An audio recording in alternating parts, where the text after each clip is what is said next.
Let's go live now to Wollongong, and joining me is the Shadow Assistant Treasurer, Stephen Jones. Stephen, thanks for your time as always. By any measure, the economy is in good shape, particularly given the once-in-a-century pandemic. Surely the government should get some credit for that. Look, the Australian people deserve some credit for the hard work they've done getting us through what has been an incredible series of events. We've had bushfires, we've had pandemic, and now we've had flood. I don't think the Commonwealth government, to be honest, deserves much credit. The states did all the heavy lifting during the COVID pandemic. During the bushfires. What about JobKeeper? During business the support? bushfires, yeah. After Labor pushed and pushed and pushed and pushed, Scott Morrison said he'd do it over. It would be over his dead body. It didn't come to that, but he did finally accept the advice and the recommendations of Labor on that issue.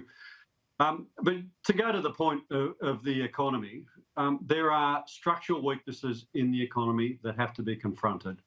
We've got low wages, which is affecting consumer spending.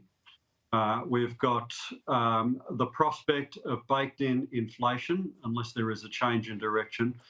Drastically low productivity, which is the key to getting us out of where we are. We've got $1 trillion worth of debt, record deficits as far as the eye can see, and no plan to pay it down. So we've got some big challenges that have to be confronted. On no measure can you say this mob have been good economic managers, and now we've got interest rates on the rise as well.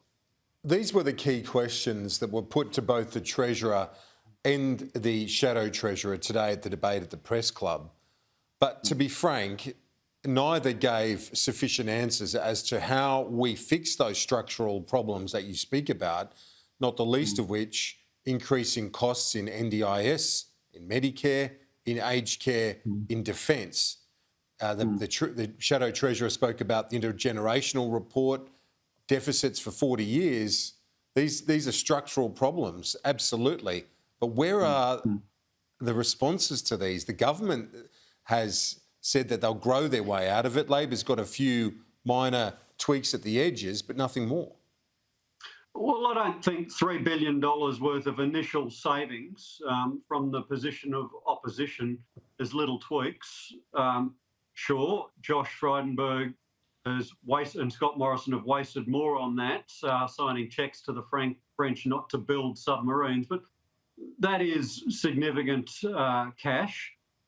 So from a position of opposition, when you don't have all the details of government and all the benefits of government at your disposal, we've already found $3 billion worth of savings. Jim said in his press conference debate today, confirmed that Labor will do an audit of all of the spending within the budget from the position of government to see where other wasteful spending can be found. The government hasn't committed to that, Labor has. And I think all the signals that we've been able to give is that we will look for savings, we will look for revenue from multinational companies, we will look for savings, and we'll put in place the spending discipline that is necessary. And yeah, we want to grow the economy. We will want to grow the economy. Labor talks about $1 trillion.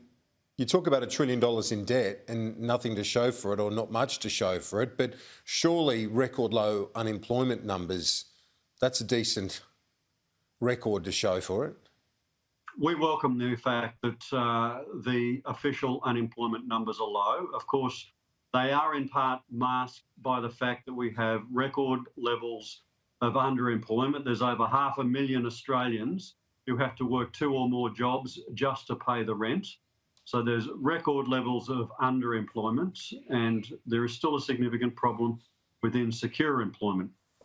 All that said, it is good that there are more Australians at least getting a foot into the door of employment, and that is a good thing. But we've got to lift productivity and we've got to lift participation, which is why Labor's plans for new apprenticeships, reinvesting in TAFE apprenticeships and traineeships, building the capacity of our universities, reinvesting the capacity of our universities in innovation and technology through our technology funds, but also ensuring that we can get more women and families back into the workforce through our childcare scheme. These are all Okay. productivity enhancing schemes.